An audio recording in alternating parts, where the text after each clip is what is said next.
Chapter 4. The Home Under the Ground. Second to the right and straight on till morning. That, Peter had told Wendy, was the way to the Neverland, but nobody could have found it with these instructions without Peter guiding them. They flew over an ocean very high up for a long time, but exactly how long none of the children could be sure. Finally, "There it is," Peter said calmly.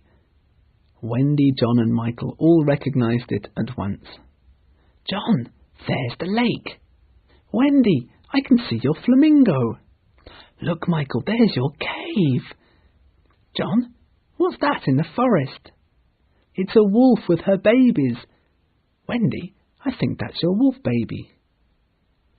"Hey, John, I see the smoke of the Indian camp." "Where?" "Show me, and I'll tell you by the way the smoke rises whether they're on the warpath." "There, just across the mysterious river." "I see now. Yes, they're on the warpath." As they came closer to the island, the sun began to go down, and everything became darker. In the old days at home, the Neverland had always begun to look a little dark and scary by bedtime. Then, unexplored parts appeared in it and spread. Black shadows moved about in them, the roar of wild animals became louder, and above all, you lost the certainty that you would win. You were quite glad that the night lights were on. You even liked Mother to say that this was just the table and the fireplace over here, and that the Neverland was all make-believe. Of course, the Neverland had been make-believe in those days, but it was real now, and there were no night lights, and it was getting darker every moment.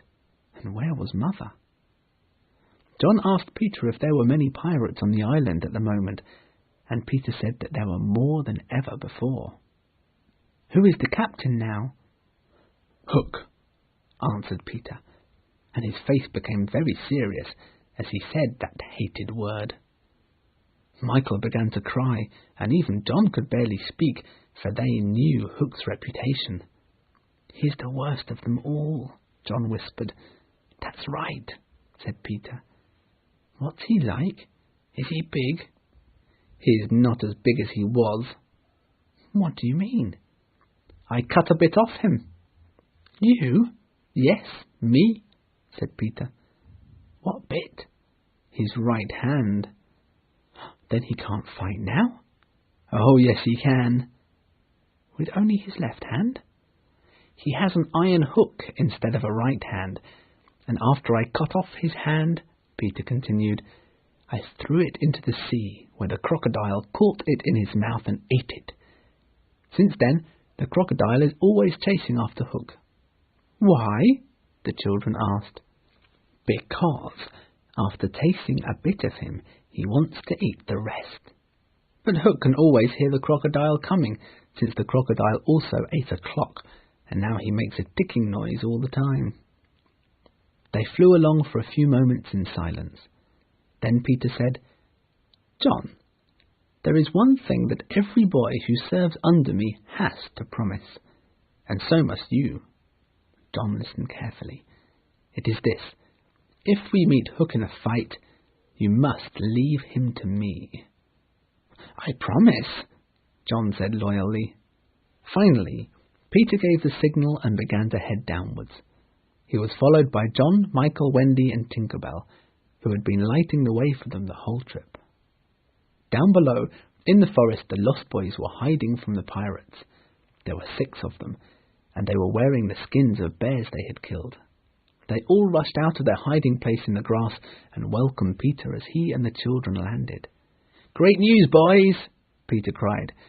"I've brought a mother for you all. Her name is Wendy."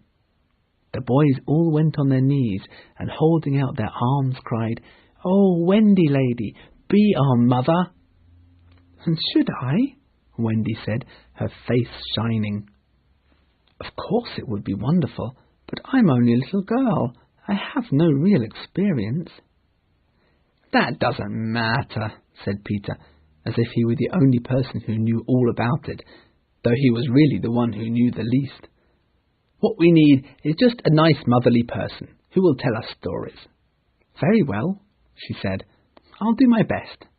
Come inside immediately, you naughty children. I am sure your feet are wet, and before I put you to bed, I have just enough time to finish the story of Cinderella." The boys jumped up and excitedly went to their underground home, with John, Michael, and Wendy following them. The lost boys lived in one big room under the ground. They entered their home through several large hollow trees, each with a boy-sized hole in it. There was one large bed, which all the boys slept in together, lying like sardines in a tin. They lived very cosily together in the underground home. At night, they all got into bed, and Wendy told them wonderful stories. They had many amazing adventures together, but to describe them all would require a book as large as an English-Latin, Latin-English dictionary, and the most we can do is to describe one as an example of an average day on the island. The difficulty is which one to choose.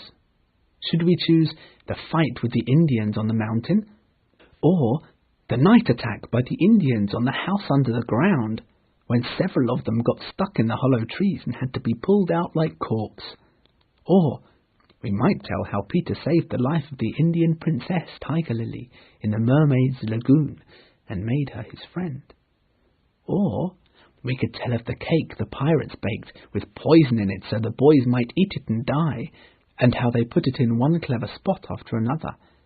But always Wendy grabbed it out of the hands of her children, so that after a while the cake became old and as hard as stone, and they used it as a rocket and hit Hook on the head with it. Which of these adventures should we choose? The best way will be to toss a coin for it. I have tossed, and the lake has won